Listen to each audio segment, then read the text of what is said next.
The lecture today will cover the first part of Chapter 4 of the Understanding Financial Statements textbook from pages 161 through 174. The statement of cash flows and its preparation will be discussed. The rest of Chapter 4 will be covered in a second lecture labeled Chapter 4 Part 2. We will not be covering the appendix to Chapter 4. Cash flow is important to any firm. Let's look at an example. Lehman Brothers was the fourth largest investment banking firm in the U.S. when it filed for bankruptcy in September of 2008. Lehman Brothers played a major role in the global financial crisis of the late 2000s. Look at the summary of key financial figures that were available in the Form 10-K of this firm. The net income amounts rose each year from 2005 to 2007. However, despite increasing profits, the firm never generated positive cash flow from operations in this three-year period. In fact, the negative cash flow from operations increased each year. How can a firm be profitable yet not have enough cash to pay their bills? The answer is that net income is a number derived by accounting rules based on the accrual basis of accounting. A firm records revenues even if the customers pay on credit. So while revenues may be high, if the customers never pay their bills, the firm will not generate the cash needed to pay their expenses. How was Lehman able to survive until 2008 without generating cash? Look at the amount of debt the firm borrowed each year. In 2005, the firm borrowed over $23 billion, and that amount rose each year with over $89 billion being borrowed in 2007.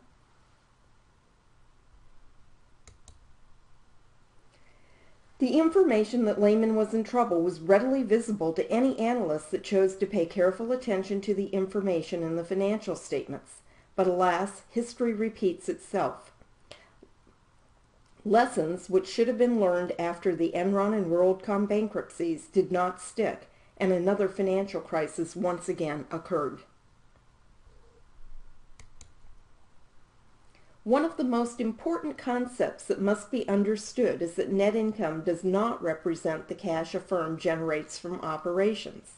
Unless a company can translate its net income into cash, positive net income is meaningless.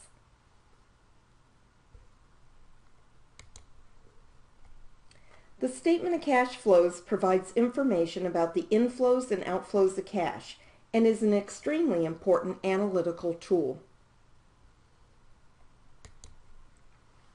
The FASB requires firms to segregate the cash flows on the statement into three categories: operating, investing, and financing.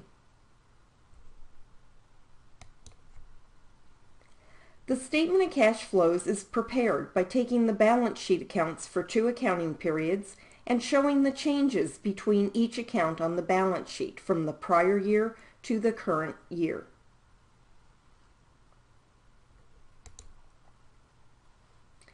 The change in the cash account is explained by the change in every other balance sheet account. Each balance sheet account can be categorized as an operating, investing, or financing activity.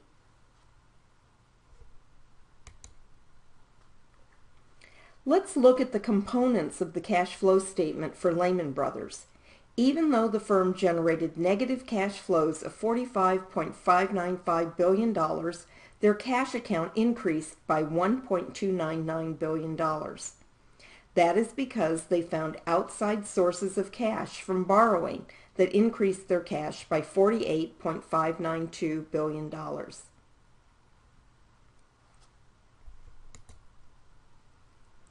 Figure 4.1 on page 166 of the textbook details the types of activities that are categorized in each of the three categories: operating, investing, and financing. This is a key reference for you as you learn about the statement of cash flows.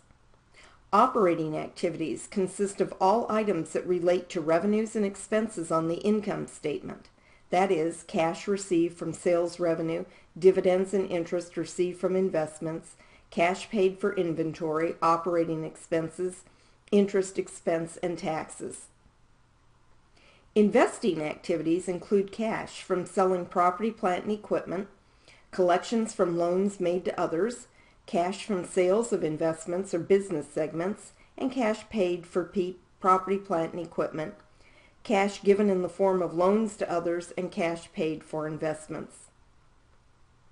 Financing activities include cash received from borrowing and issuing stock, and cash paid to repay debt, repurchase shares of the firm's stock, and payment of dividends.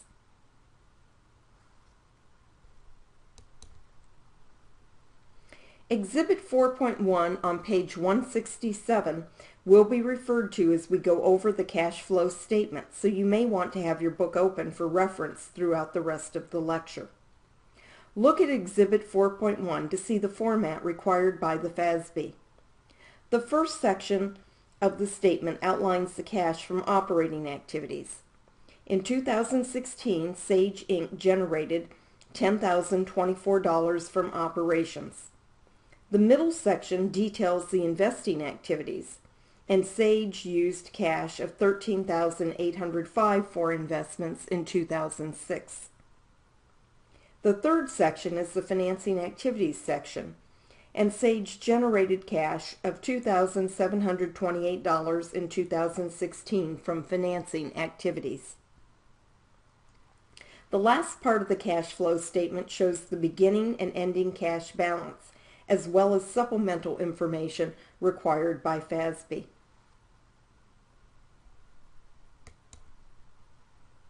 While you will not actually be required to prepare a formal statement of cash flows in this class, you do need to understand the preparation portion well enough to be able to analyze the statement of cash flows. Exhibit 4.2 on page 169 of the textbook can be used as a reference to understand how the amounts are obtained that are placed on the statement of cash flows. For example, look back at Exhibit 4.1. The fourth number down in the column for 2016 shows negative $610 for accounts receivable. The significance of this amount is that it is showing the change in the balance sheet accounts receivable, from 2015 to 2016. Now, look at Exhibit 4.2, the worksheet for preparing the statement of cash flows. Look at line 2, which shows the accounts receivable information. This account had an ending balance in 2015 of $8,350, but at the end of 2016, the ending account balance had increased to $8,960.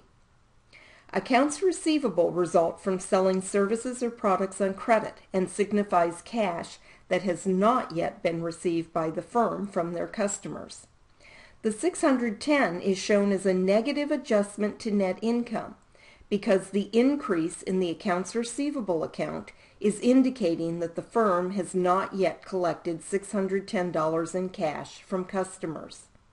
It is an operating activity and is subtracted from net income because sales revenue of $610 was recorded as part of profits, even though the amount is not cash.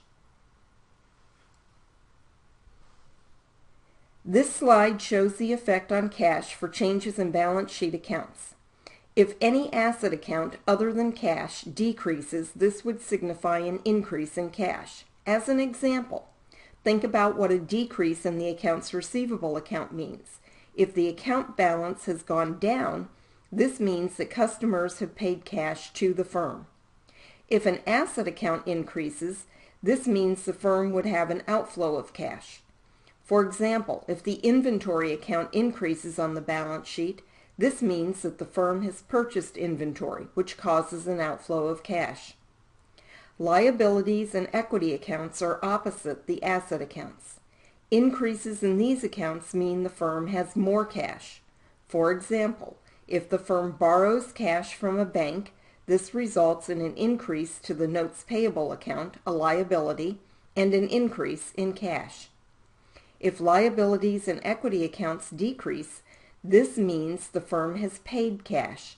When debt is repaid with cash, The notes payable account will decrease, as will the cash account.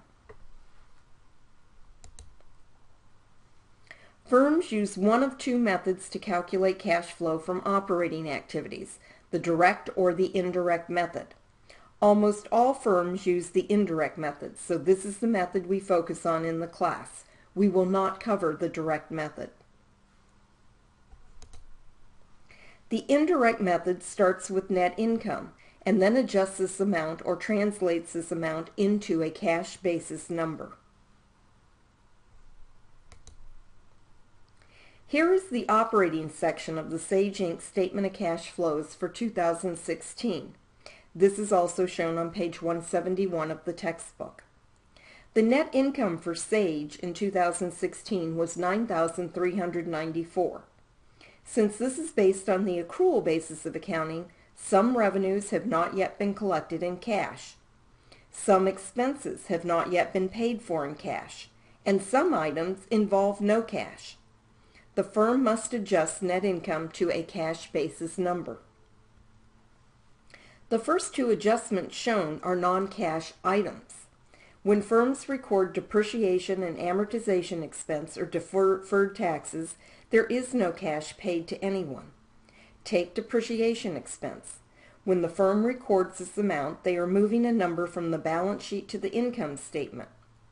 If a firm purchases equipment for $5,000 and depreciates at $1,000 per year for 5 years, the money paid for the equipment is an investing activity when the equipment is purchased.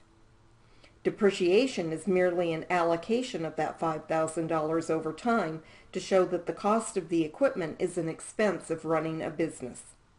Every year, $1,000 is subtracted from assets and placed in an expense account, but no cash was paid to anyone.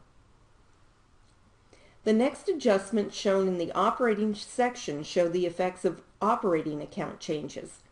As discussed previously, the negative $610 is the change in the accounts receivable account, signifying that cash has not yet been received.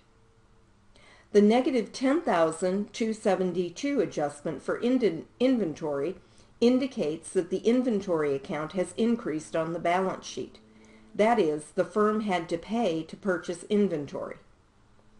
The increase in the accounts payable account on the balance sheet results in a positive adjustment of $6,703 because Sage is borrowing cash from their suppliers until the point in time they pay their bills. The decrease in the accrued liabilities account indicates that Sage has paid down some of their liabilities, causing a decrease in cash.